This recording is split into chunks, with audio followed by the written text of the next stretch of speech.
What's up, guys, and welcome back to the channel, and thanks for stopping by. Hey, today we are sitting with one of our friends that we have been talking to forever, but never been able to get in touch with in person, and we're here at DirtyFest. It's none other than Robert Cardoza, um, old school BMXer, but I want to say was your involvement in the movie E.T. is really what, Most people yeah, most know. people know you by. Yeah, But you yeah. have a long history though Yeah, in BMX. I started racing in '72, which Okay. is really the beginning. Yeah, yeah, I raced for myself until a certain point, and then in 1977 I met a guy named Howie Cohen. yeah. Okay.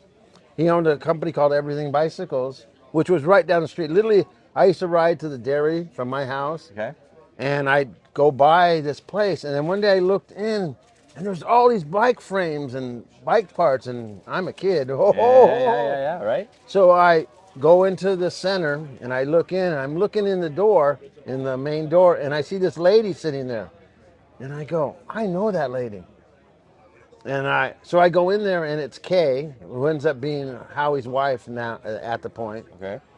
Kay's son used to play soccer with me when we played Oh. club soccer. Okay. So I knew him. So we were talking in the office, and then Howie walked around the corner. He's a big guy, big loud voice. Hey, how are you doing? And he looked outdoor. My BMX bike was sitting there, and he goes, "You race BMX? Wow, that's cool." And then we started talking. He asked me about things. He told me about his business. He gave me a walk around. Wasn't a very big place, Big shop. but it was, it had every. They were carrying Cook's Brothers. They were carrying Powerlight. They were carrying Twerker, MCS, and then all the ancillary products, brakes, Yeah. Diacomps, and levers and everything. So he goes, "So what do you do after school?" I said, "Ride my bike." And he goes, "If you come here, I'll pay you, and you can help me do some stuff." Nice. So for at least a year, I sat in that office and bent levers, just thousands of. We'd get these big boxes of just straight levers, We should do that. and I would sit there and I would bend them. They, and then I had a bucket of water with those. Remember those plastic sleeves that they used to put Yeah, on? yeah, yeah, yeah. So I would bend it, reach my hand in the bucket, slide a sleeve in, throw it in the next box. I swear I did that for 2 years without stopping. Wow. And then we had two different bends. Remember, they had the under bend that used to go under and then you had the Yeah, the over bend. over. Yeah. So you had to learn to do both bends. So that was the thing. And then I was doing shipping and receiving for them. Anything they needed that would go Okay. out.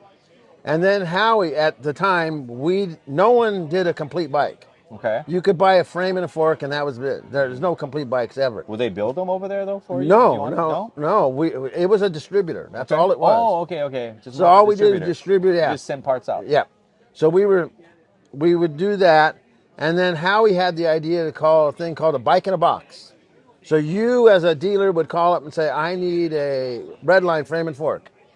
They send you a red line frame, and then you would have a choice between a pro set and an amateur set, and it'd have wheels and everything you need to put together the bike. All the other parts. All the other parts. But one would be bullseye hubs Oh yeah. and better equipment, and the other one had Be a little less. sunshine hubs Yeah. stuff like that. So they would order a bike, and then I would just pick a box out. And then I'd spend the rest of the day, I'd fill these boxes and make all these bikes in a box, and I would have them ready. So every time somebody would order, we'd just send it out Nice. that way. So we just sent. So I did that for years, and then they moved into a bigger building, which we called Taj Mahal, that was over by BMX Action Okay. on Koshawa Street. If you ever get a chance, go Okay. by Koshawa Street, because on that street was Everything Bicycles, ODI, and BMX Action, Wow. all on the same street. It was crazy that it was that good. And so I was doing all that stuff. I would do all the ancillary stuff Yeah, for yeah, them. And we were doing that. And then one day, I saw these people come into Howie's office, but they weren't in there very long. So I came out of my office and I walked in and I said, "Who are those people?" And he goes, "All these people that want us to send them bikes." And Howie was the full Howie. I ain't sending you bikes. You can pay for them, and I'll send them to you. Mm-hmm. Maybe a week, not even a week, maybe a couple days later, that same two guys came in, but there was a girl with them, and they went in Howie's office. They were there for like 2 hours, maybe longer. And then they came out, and as I came out, Howie called me over and he goes, "Hey, I want to introduce you to these people." They were from the studio, and I said, "Studio?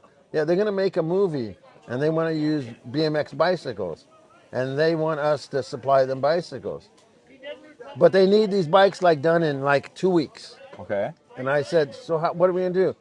He goes, "Well, they're willing to pay to get this certain stuff done at a certain time, so we're going to get it done for them.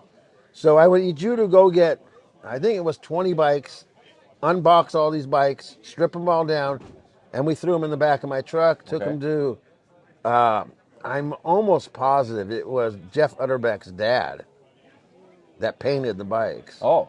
The, Oh, so they had to paint them too. Yeah, none of the bikes looked like that. We didn't have any bike except for the ET bike. Okay. The ET bike was that red color. So these are all Kuwaharas. Yeah. Oh. All Kuwaharas. Yeah. So I got the bikes together. Finally, it took a couple days. We brought them back. I stickered them all, and then we took one set to the studio. And those pictures you see of me at the studio with the kids and stuff. Yeah. And then I got Steven to ride a bike, and then, but I still didn't know who he Steven was. Spielberg. Yeah, I still didn't know who he was. Steven Spielberg. I didn't know who he was. Okay. Because like literally the first time I went there, because this was like before we got the bikes, I had to go there and get all the stickers that they wanted on the bikes and all the things. And I went there and he, in the office, he showed me the storyboards. And he said, "Huh, can you think the kids will be able?" And I said, "There's no way these kids are going to be able to do this stuff." So I just happened to have my bike in the back of my truck. So I did a couple things for him and Kathleen Kennedy. And then there was this like a loading dock, one of those concrete loading docks like you back a truck up there. Yeah. His Porsche was parked up next to it. Watch me scare the shit out of him. Over the car. Jumped over. Yeah, and so I landed, came back to him, and he goes, "Wow, where can we find more kids like you?" And at that time, you could go to Ascot on a Wednesday night, and there'd be 500 kids there. Yeah. You know. So I said, "Just come out to Ascot on a Wednesday night." That following Wednesday, they showed up at Ascot, like 8 of them, all in suits, and then Kathleen Kennedy was there. And they made a little area where they could take pictures of the kids and write some stuff down. And the one guy would walk out. He would, "Oh, come here, kid. Can you come here?" Bring their parents over, and if they okayed it, they would sign them up. And we're told to meet at this place in the valley, Reseda, and do a test. So I think they brought out like 10 kids, limited it down to 5 kids. And then on that same day is when I ran into Bob Harrow there. And I was like, "How did you end up here?" Because originally the thing was they wanted RL because RL had done all this other stuff. Yeah. But RL was like over it. I don't think he wanted anything to do with it.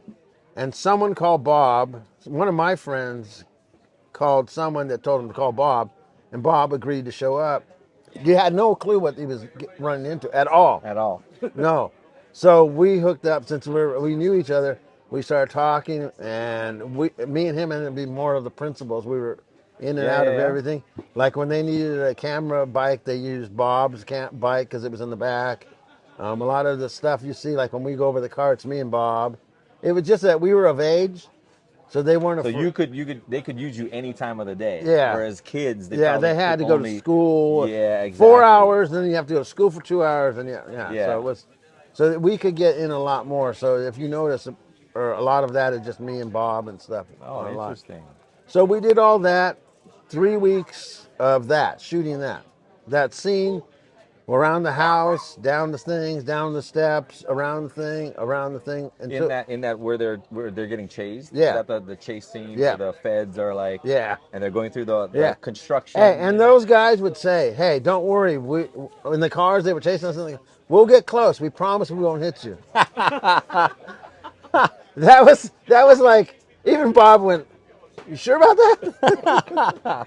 So we went through all that. We did that, and then we had done movies. I've done 2 or 3, maybe 4 movies that I've never seen. Wow. Okay. I've never seen. Okay.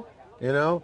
So we kind of took it as that. Yeah. We'll never see this. Oh, we'll never see this this movie. dumb. And it becomes like one of the But biggest hold it, movies. we didn't know what the alien looked like. We Yeah, didn't yeah, know yeah, there yeah, was an yeah. alien. Okay.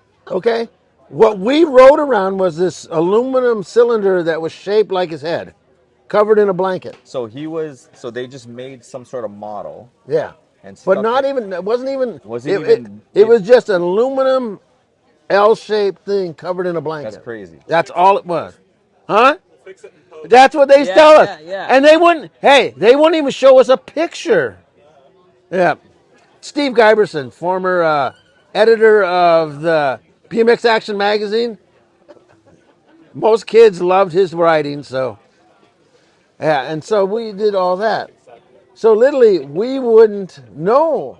We didn't know anything about it. And then about a week later, we got another phone call. Hey, we got to do some studio shots. Okay. Do you remember when we land and slide? Okay. That was all done in a studio called Culver Studios. Okay. Formerly Desi Lou Productions. So you guys had to go then to the studio Yeah. and recreate. But some of Bob that. wouldn't show up. Bob couldn't show up. Okay. So I got one of my friends to come, Okay. Bo Blackie, to come, and he played Bob's part in that. Okay. Okay. Okay. So we shot all that, and still, we didn't. It was still like, this is hokey. This Right. is dumb. Right. Like No. police are chasing you guys. You're holding something that you don't Yeah, even the know only thing what's cool in. was that we were all on BMX bikes. Yeah, You know, yeah. that was the only really cool part. So it was 5 or 6 months later. We got a letter. Hey, we're having a studio premiere. We'd like you to come. But it was only me and Seppi and David Lee, I think, went. And we were late, LA traffic, late. We had to go to Universal Studios. So we pull in, and the doors are shut. And so we all run up the stairs. And there's this lady at the top of the stairs with her shoe out, pounding on the door. Let me in, let me in. My daughter's in this movie. And this little girl was saying next to her, Drew Barrymore. Drew Barrymore. No. Yeah, way. Drew Barrymore and her mom. So she's pounding on the door. They finally opened the door, let us all in, right? And they said, "Oh, sorry, Drew." They like grabbed her and kind of, Yeah. they ushered kind her of to the pushed us front. off to one Yeah, side. yeah, yeah. But they put us right in the middle. Like all the studio heads were in front.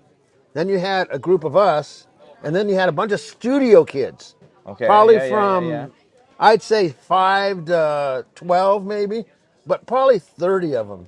You know. So not a big, not a real No, but this was premiere. a test. It was like more like a test. Yeah. Okay, got it, got it. And this was actually the week before the actual premiere. Okay, okay. Because they would have did any special cuts Yeah, at yeah, that yeah, point. yeah.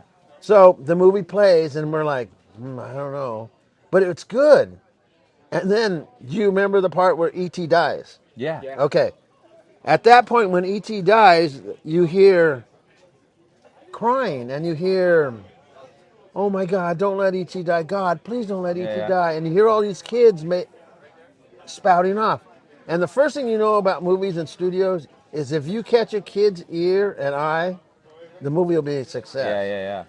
I think we all looked behind us and went, uh-oh. Everyone's crying. Yeah, and it was like, oh my God, this is not what we thought it was. And then the movie went on, and it was just these cheers, and studio people cheer all, and they don't cheer for the end of the movie. They cheer for all as The other parts. as them, Yeah. no, like the director comes up, yeah, studio, yeah, you know, and they everything by itself, yeah, and it was. So we got out of there. We were still in kind of shock that this was amazing. They actually made the thing. Yeah, and it was amazing. Yeah, that's the first time we saw the actual puppet. Yeah. You know, and we were like amazed. And then they released the movie the following week with all the critics that were there must have just went because there was lines everywhere to watch this movie. That was one of the biggest movies at that time. And you know the thing that was interesting is like, so I don't know how old I was. I must have been about That would be 1980. 1980. Okay, so I was 11. Okay, and my brother and I got into some fight, and we got punished. And our punishment was we couldn't watch that movie. So all our friends watched that movie, came to school, talked about that movie, and here I was, couldn't say anything because I couldn't watch it. And you wrote a Kuwahara at the time. And well, I eventually got a Kuwahara, but it was just like I felt so left out. It was like that was my dad's way of punishing us. It was like, you know, he stopped you stop getting hits Yeah. early on because Yeah. it's like, oh, it's you know, Yeah. 5 minutes Take things later away from you're you. good. But then he starts taking things away, right? Yeah. We get grounded, and that was my punishment. I couldn't watch that movie, and I felt so left out. So it was years before I saw that movie. Yeah. So the movie became this big success, but the whole big issue with us, we were paid as scabs. We weren't in the Oh, union. because you guys weren't in We the weren't, union and stuff. Yeah, yeah, yeah, there's yeah. something in the social, the, the direct, all these unions they have. Since you're not a union member, you got paid like, I think they paid all the kids like $400 total. Okay. I think Bob got paid like twice as much.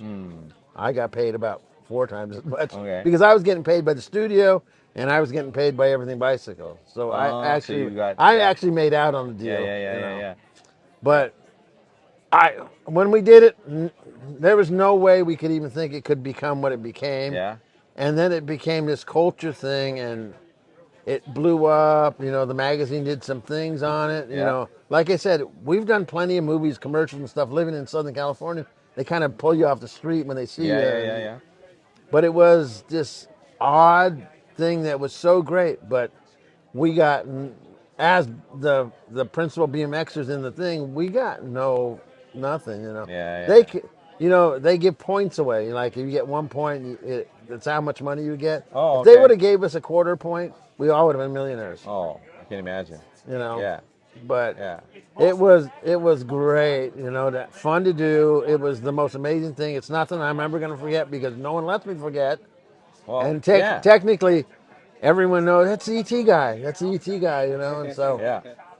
and I love it. It's just something I've done. So I try to embrace it and Yeah. spread it out Why because not? more to me, it's for BMX. I Yeah. love the sport. I've been in the sport since the beginning. Yeah. I don't think there's any sport that brings people together. If you notice, this is a festival of, because truthfully, none of us went to high school. We all went to high school, but we didn't hang out in high school. We went to the bike track or we hung out with our friends on bikes. So Yeah. everything had to do with bikes. So when we come here for these things, Just like it's us. a reunion.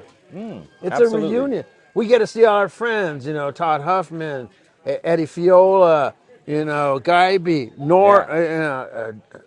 you just see all these people that you don't get to see all the time, but literally, once you see them, It's it's like no like time has passed. no time. Yeah. You can remember all the stuff that you had forgotten, stuff you've done. You've been working all week or anything, Yeah, but you yeah, come yeah. here, it's like Everything goes away. Eh, The past just comes it's back. like you go to a national in 1980. Oh, The tents are up. The dirt is yeah. dirt and See, tacky. that's the only stuff we would dream about because being in Hawaii, we never saw like the really big races. So we would look in the magazines and see the nationals and be like, oh, I wish we could qualify for that, and experience that. I mean, Yeah, that must have been amazing. yeah. I think we went to Hawaii in '78 or something like Okay. that. It was like '78, and We had a and couple of there was big a big races. circle. It was in a circle track, and I Okay. just remember everything is red Red clay. dirt, red dirt that doesn't come And off, I threw away jerseys and socks and and pants and shoes Vans and all kinds of you stuff. couldn't get it out. Yeah. My mom thought we were. She tried. To this My mom day. was a washer too. Oh yeah. Hey, We we played all, baseball. My mom had to have like a special kind of soap. You know. we couldn't, and we owned laundromats at the time. We owned like 10 laundromats at the time, so it was like Wow. we all knew how to wash. So Yeah, it was yeah, like yeah. no, nothing came out. We threw all that stuff away. But God, I mean, and here's another little story. I used to have all kinds of bikes in my garage, just one-offs. My factory Mongoose, my factory Kuwahara, all the bikes I had throughout the years, all my VDCs, cruisers and 20 inches and all that. Yeah. And I went away for a summer racing out of the country, and I was gone for 3 months. My mom calls me like the day before I come. Hey, you're gonna be a little angry when you get home. And I said, Oh why? no. Just don't yell at anybody when you get home. Oh, I already know So it's I coming. come I already home. know it's coming. I come home, and no bikes are. There's no more bikes. Oh. All the bikes are gone. All I used to have a whole bunch of trophies in this one hallway. Gone. Gone. Everything was just gone.